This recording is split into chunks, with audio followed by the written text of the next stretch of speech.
श्री मानव सेवा charitable trust Anjar आयोजित सद्गुरु रणछोड़दास बापू charitable trust hospital Rajkot દ્વારા વિનામૂલ્યે નેત્રમણી નિદાન સારવાર યજ્ઞનું આયોજન કરવામાં આવ્યું હતું।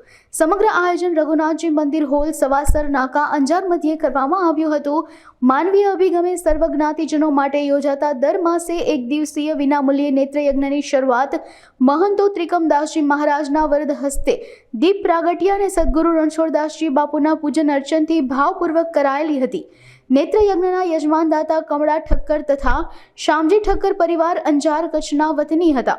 નેત્રયજ્ઞમાં ચા પાણી નાસ્તા અને લાભાર્થીઓ માટે જમવાની વ્યવસ્થા રાખવામાં આવી હતી। આ પ્રસંગે બહોળી સંખ્યામાં લોકો ઉપસ્થિત રહ્યા હતા।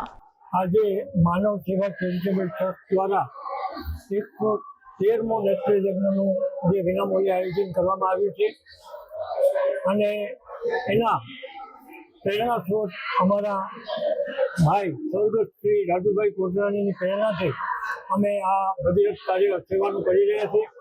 અમારી સાથે એમના ભાઈ હસમુખભાઈ કોટરાણી પ્રમુખ છે અને એમના નેતૃત્વમાં અમે સૌ માનવ સેવા ચેરિટેબલ ટ્રસ્ટના ટ્રસ્ટીઓ અને સેવાર્થીઓ સારી રીતે જોડાયેલા છીએ।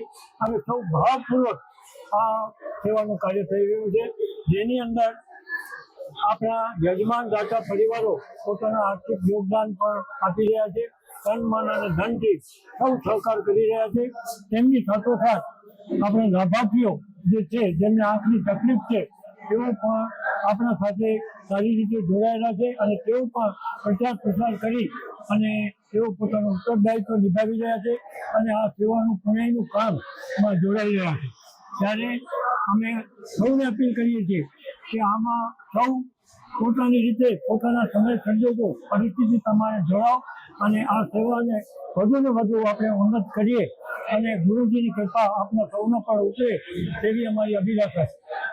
માનવ સેવા શબ્દ એ પોતે એટલો મહાન છે કે જેમાં કોઈ નાત જાત સાથે કોઈ સંબંધ નથી અને મેં પણ અહીં જોયું કે નાત જાત સાથે કોઈ સંબંધ નથી।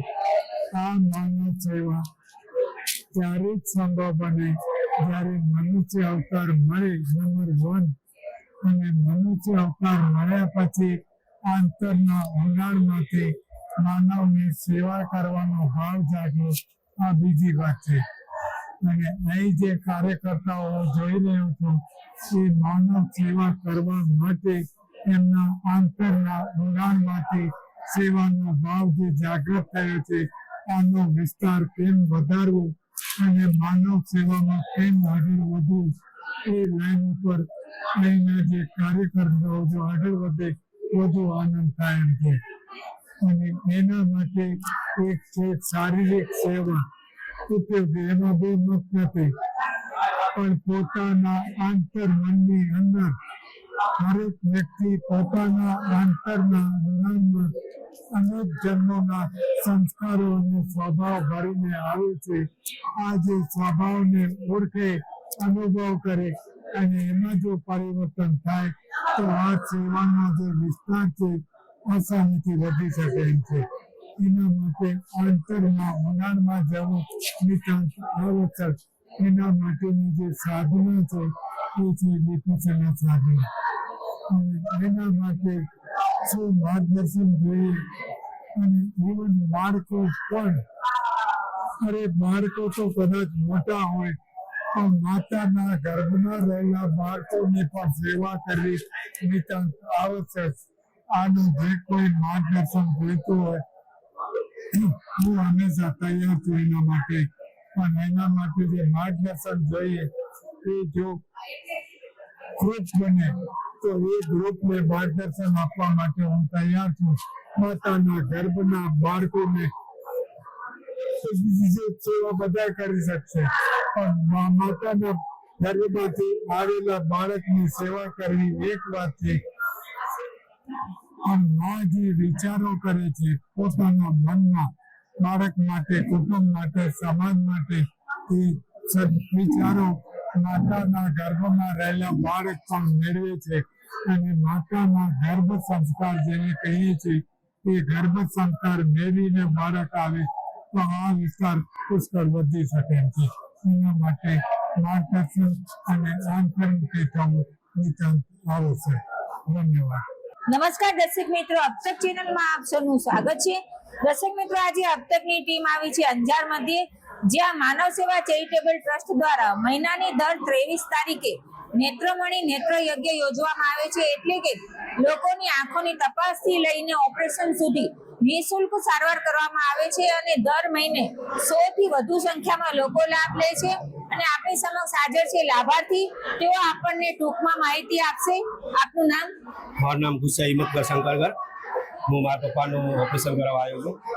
માનવ સેવા ટ્રસ્ટ જે વર્ષોથી આ બધું યજ્ઞ ફ્રી ઓફમાં કરે છે, પણ જે પ્રાઇવેટમાં નથી થતું એ ફ્રી ઓફમાં આવી બધી મોટી સેવા કરે છે. ખૂબ સારું અને બહુ ધન્યવાદને પાત્ર છે. ભગવાન સારો કાર્ય આવા બધાને કરવા દે. અને પ્રાઇવેટમાં એક પપ્પાનું ઓપરેશન કરેલું છે, પણ ત્યાં મજા નથી આવી. ખરેખર જે બધી લાભાર્થી કહે છે કે જે પ્રાઇવેટમાં નથી થતું એ આપણે અહીંયા માનવ સેવા ટ્રસ્ટમાં કરી રહ્યા છીએ, તો તમે ત્યાં જાઓ. એટલે બીજું ઓપરેશન હું અહીંયા કરવા આવ્યો છું. તો આજે આપણે આપના ફાધરની તપાસ અહીંયા કરાવી, તો ડોક્ટરે શું કીધું? કે એક આપનું ઓપરેશન થઈ ગયું છે ને બીજા આપનું કરાવવાનું છે, તો તમે તો હું કીધું ના ના સાહેબ કરાવવાનું જ છે, એટલે પહેલેથી તૈયારી કરીને જાય તો અહીંયા જ કરાવો છો, માનવ સેવા ટ્રસ્ટમાં જ કરાવવાનું છે. ઓપરેશન કરવા અહીંયાથી પછી અહીંયા માનવ સેવા ચેરિટેબલ ટ્રસ્ટ વાળા ક્યાં લઈ જશે? અહીંયાથી બેન રાજકોટ લઈ જશે. અને અહીંયા પણ બહુ સેવા, અંજારમાં પણ બહુ સેવા મસ્ત આપી, ચા પાણી નાસ્તો. અને અહીંયા ઘર કરતાં પણ ત્યાં વિશેષ, રાજકોટમાં અહીંયા કરતાં પણ વિશેષ ત્યાંની સેવા આપે છે. એટલે ઘર કરતાં પણ વિશેષ, એટલે બહુ સારું કહેવાય. એટલે અમારે પણ જવાની જરૂર નથી, ખાલી લાભાર્થી જ જશે. એટલે હું મારી એટલે જ આવ્યો હતો કે હું સાથે જઈશ, પણ ના, અહીંયાની સેવા જોઈને મને થાય છે કે હું ખાલી પપ્પાને જ મોકલીશ. તો દર્શક મિત્રો, આપણે જાણ્યું કે માનવ સેવા ચેરિટેબલ ટ્રસ્ટ દ્વારા આંખોની તપાસ, ઓપરેશન પૂરતું જ નહીં, પણ દર્દીઓની બીજી પણ વિશેષ ખ્યાલ દર્દીઓનો રાખવામાં આવે છે. અને માનવ સેવા ચેરિટેબલ ટ્રસ્ટ દ્વારા અપીલ કરવામાં આવે છે કે આવા દર્દીઓ જે છે તે અહીંનો લાભ અવશ્ય લે. ભારતી માખીજાણી, અબતક ચેનલ, ગાંધીધામ.